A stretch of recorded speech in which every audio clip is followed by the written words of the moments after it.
अस्सलाम वालेकुम जी बुजुर्गों, की हाल है?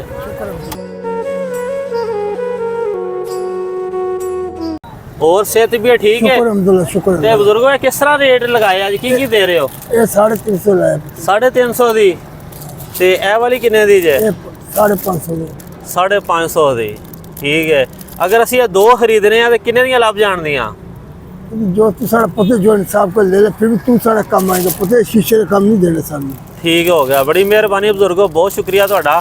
ते जायज़ जायज़ अगर दो असीं सिद्धड़ियां ले लैने तुहाडे कोलों ले लो ते इन्हां दी कोई प्राइस किन्नी, टोटल किन्ने पैसे बन गए? जो इंसाफ करेंगे पुत्र, मैं नहीं बोल रहा हूँ। सही जैसे तेरे पुत्र बना लेना, हाँ। सीधन छाड़। बुजुर्गो किन्ने के बेटे शेटे है ना तुहाडे कोई? शुक्र अल्हम्दुलिल्लाह, बेटे यार कोई अपना अपना ते कोई कमांदे रहे या गुजारा हो जांदा है? अल्लाह दे देंगे बाबा, कभी दे दे करनी का शुक्र था, अल्लाह खर्च ओदा बड़ा एहसान है। इस तरह ही इनके बेच के गुजारा करदे तुसीं? जी हाँ, मोहताजी ने चंगे के रात खेलना चंगा है बिल्कुल। नहीं सही, अच्छी गल है जी। ठीक है, रात खेलना भी चंगा है बिल्कुल। ठीक है, चलो जी, तुहानूं कोई थोड़ा जरा रख लो बुजुर्गो, ये कोई पैसे ने ना, ठीक है, ए जेब च पा लो, ए वेच के दोबारा गुजारा कर लिया जे।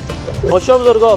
बस दुआ शुआ कर दे साढ़े वास्ते दुआ ही करना जी। बहुत शुक्रिया जी, बहुत मेहरबानी सर जी, बहुत खुश हुआ, अल्लाह तेरा आवाज करते मुतान